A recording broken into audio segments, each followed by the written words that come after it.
আসসালামু আলাইকুম my lovely viewers, চলে এলাম আপনাদের মাঝে আবার আরেকটি নতুন আমার ব্লগ নিয়ে।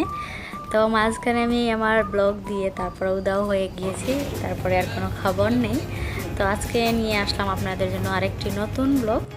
তো এটা হচ্ছে আমার কয়েকদিন আগের ব্লগ, যেটা আমি আর আমার হাজব্যান্ড রাত 12টার দিকে আমাদের পাশে একটা গ্রোসারি শপ আছে বাসার, সেখানে গিয়েছি। তো চলুন কি কি শপিং করি আর কি কি না করি সবগুলোই আপনারা দেখতে পারবেন। তো চলুন, ঠিক আছে। ওটা আছে। পৃথিবীর যে যে প্রান্তে আছেন, আশা করছি আল্লাহর রহমতে সবাই ভালো আছেন। আলহামদুলিল্লাহ, বরাবরের মতো আমিও অনেক ভালো আছি।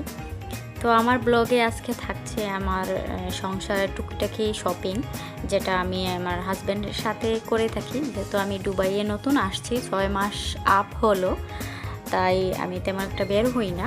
তো উনি আসে, তারপর ওনার সাথে বের হই। তো এখন রাত 12টা বাজে, ওনার সাথে আমি আমার সংসারের টুকটাকি বাজারগুলো করে নিচ্ছি। সংসারের বাজারগুলা মান্থলি হিসাবে করে থাকলে অনেক ফায়দা। এতে করে মনে হয় যে না, প্রতিদিন যে খরচটা হয় বা প্রতিদিন টুকিটাকি বাজার করার চাইতে একসাথে মান্থলি হিসাবে করে রাখলে অনেক ফায়দা। তারপরে অনেক জিনিস আছে যেগুলো মান্থ শেষ হওয়ার আগেই শেষ হয়ে যায়, ওগুলো আবার তেমন একটা প্রবলেম হয় না। যে যদি বাসার কাছে কোনো গ্রোসারি শপ থাকে, টুপ করে নিয়ে আসা যায়। তো এগুলো হচ্ছে লাড্ডু, কালারফুল। এগুলো আমি দেখে বলছিলাম যে কালার দিয়ে রেখে দিয়েছে, কি জানি মজা হয় কিনা, তাই আর নেই।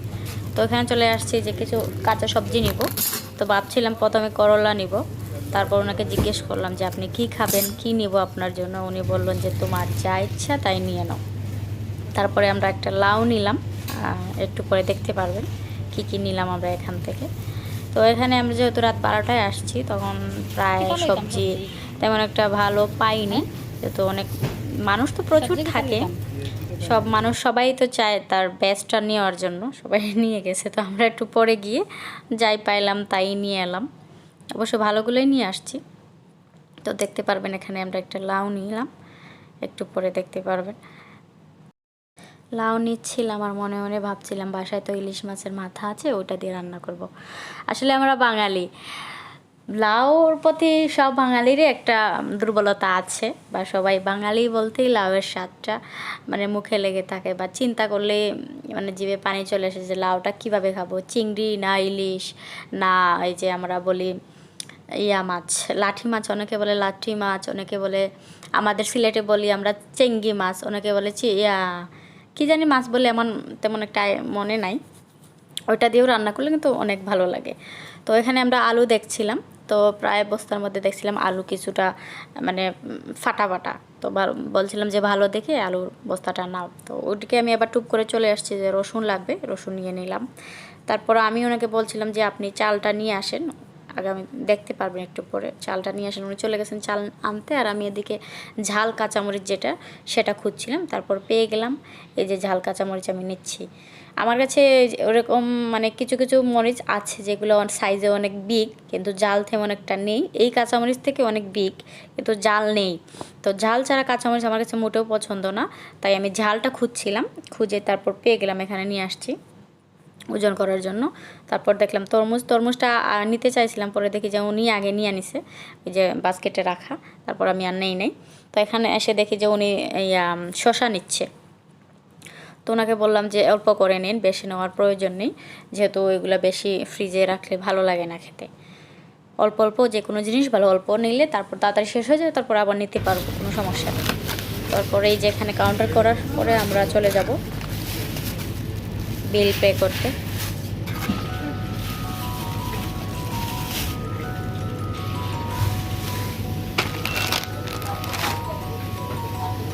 তো তো এখানে কাজ আমার শেষ, তাই চলে যাচ্ছি আমি কাউন্টারে।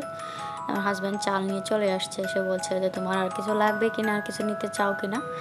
বললাম যে না, তেমন আর কিছু লাগবে না, পরবর্তীতে লাগলে নিয়ে নেব। তো উনি বলছেন তাহলে চলো কাউন্টারে চলে যাই। যে চলে আসছি আমরা মেন কাউন্টারে, এখন আমরা বাসায় চলে যাব। তো বাসায় চলে যাওয়ার আগে আমার মধ্যখানে মনে হয় যে আমি তো আমার ফেস ওয়াশটা নেই।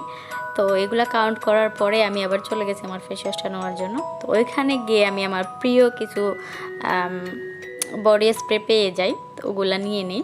তো দেখতে পারবেন একটু পরে। আসলে একা বাজার করার চাইতে হাজব্যান্ডকে নিয়ে বাজার করা মজাই আলাদা, কেননা অনেক কিছু আবদার করা যায়, আবার অনেক কিছু বুঝে শুনেও কিনা যায়, যেহেতু উনি পাশে থাকে, সব কিছু বুঝিয়ে বলে বা একটু হেল্প হয়।